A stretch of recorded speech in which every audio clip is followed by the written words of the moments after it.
Hello, everyone. You are listening to Separation to Oneness, and I welcome you.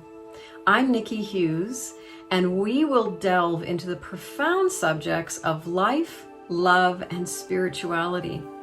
We are going to investigate and reveal how to live from that limitless reservoir of happiness, care, and resilience.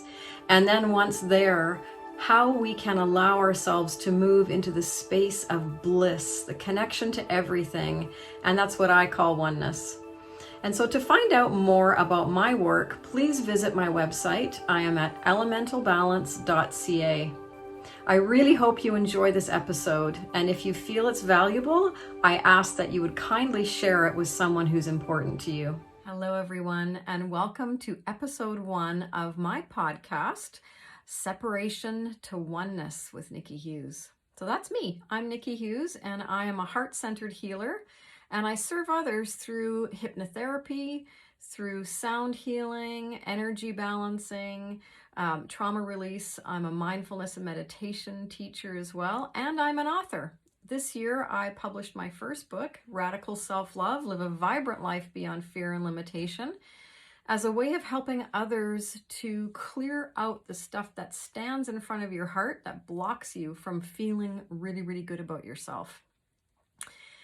And so this podcast is going to be all about that. It's going to be about getting you back to oneness. And oneness may be the place inside of your heart, or it may be beyond that. If you're already there, it may be taking you to the larger, more expanded spiritual place where we can access bliss.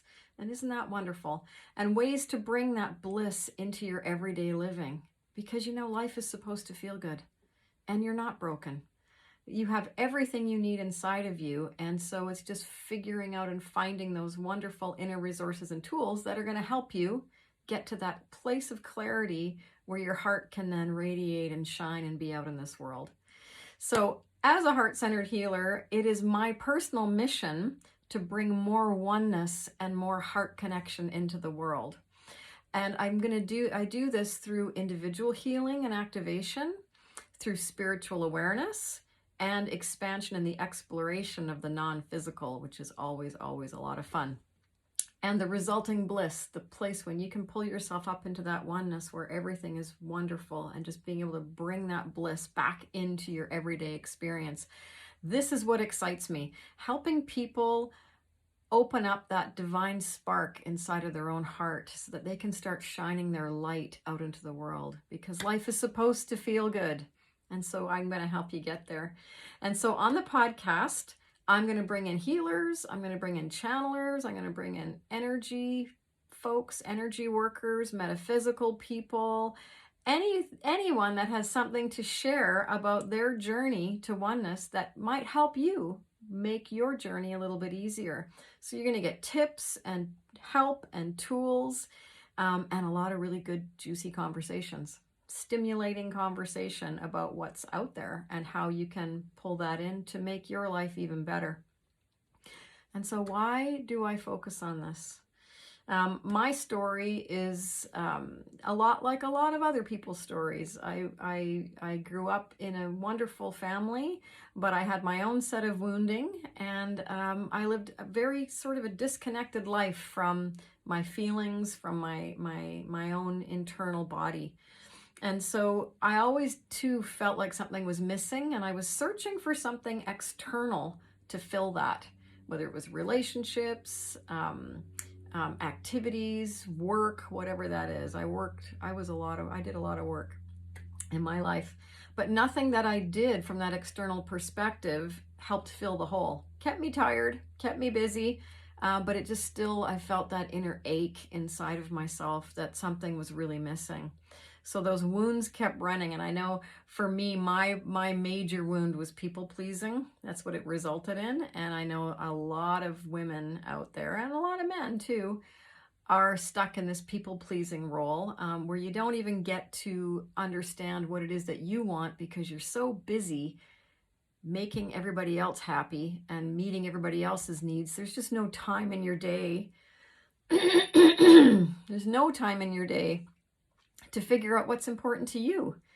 And honestly, you came here to have an experience of self. Doesn't mean you're selfish. It just means you came to have an experience of self so that you could get to know yourself, so you could expand yourself, so that you could grow on your own self level. Doesn't mean that you're being selfish at all. Every single person here is on their own self journey. And we have our relationships, we have our connections, we have our healing, we have our karmic wounds and our karmic healing that we're doing as part of our life story. And so that is what we're going to explore. So for me, in my life, I was so busy being responsible for everyone else that I really missed out on a lot of years of feeling really good about who I am. And so back in 2012, I was so busy working and managing things and go, helping everybody, that my life imploded. So sometimes in the universe, what happens, and this is very, very often what happens, is if you're not paying attention to the signs to say, wake up, wake up, wake up, the universe wants you to wake up and have your spiritual awakening, have your awakening to self. If you don't do that, oftentimes the universe will do it for you. And so we hear of people who have near-death experiences, incredible illness that changes their perspective of everything. For me, it was just my life imploded. So I had a lot of really big life change in a very short time period. I had a marriage that ended. I had a daughter who was critically ill and in and out of hospital. I had my mom, who I was really close to. She passed away. My work responsibilities at that time, I mean, I started moving up in trajectory in my career. It's like, oh my gosh, at a time when I was feeling all this emotional cognitive overload where I just couldn't function very well. So my work responsibilities probably doubled. And so all of this was just, I reached the tipping point where it's like, I can't do anymore. And I shut down and had to go inside. I had to go internally for relief. I had to go quiet.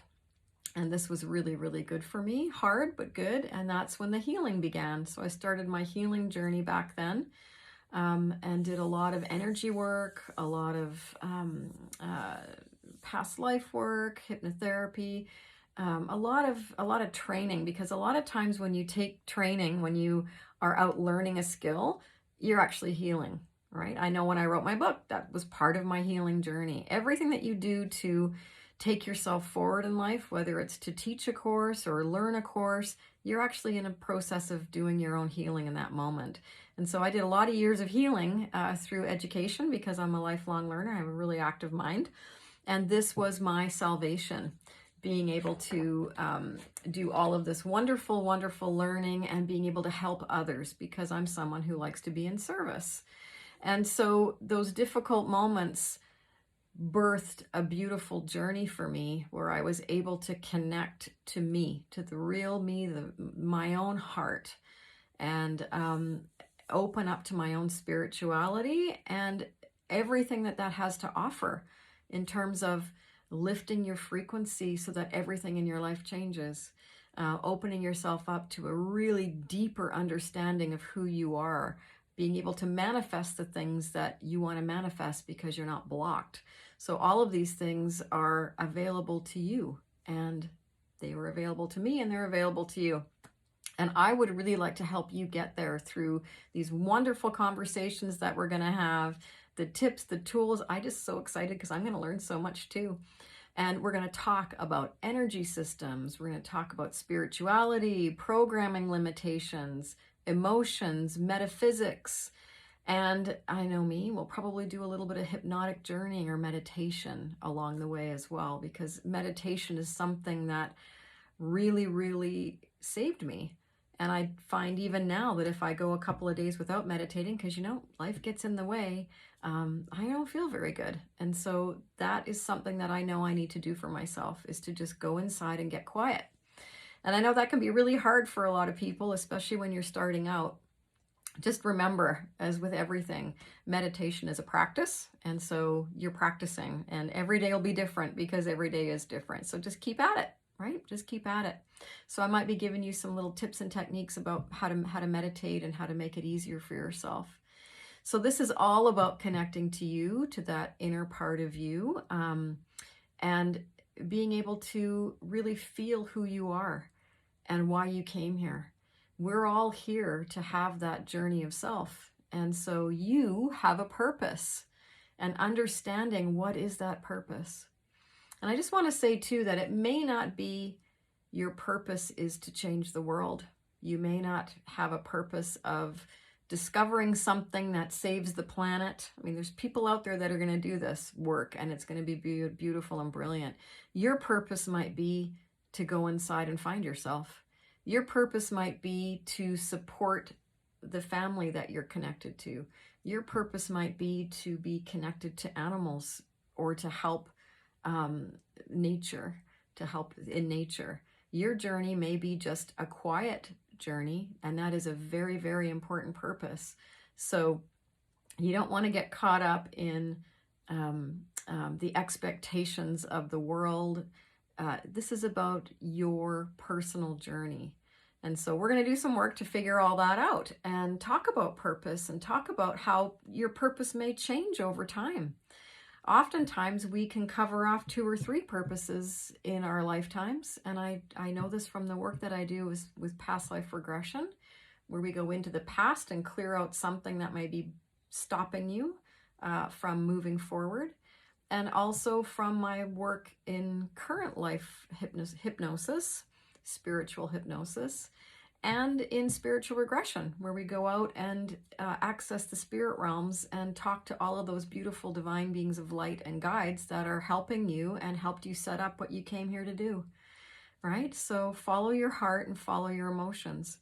And if you're blocked, which a lot of us are, because the world can be a very challenging place. And so don't be hard on yourself, because the world is a challenging place. And it's just being able to step in and just move through those blocks in a way that can open you up to something even better. And there'll be reasons why you're blocked, and it might be from the past, it might be from the present. It doesn't matter, because you can get in there and understand what the message is.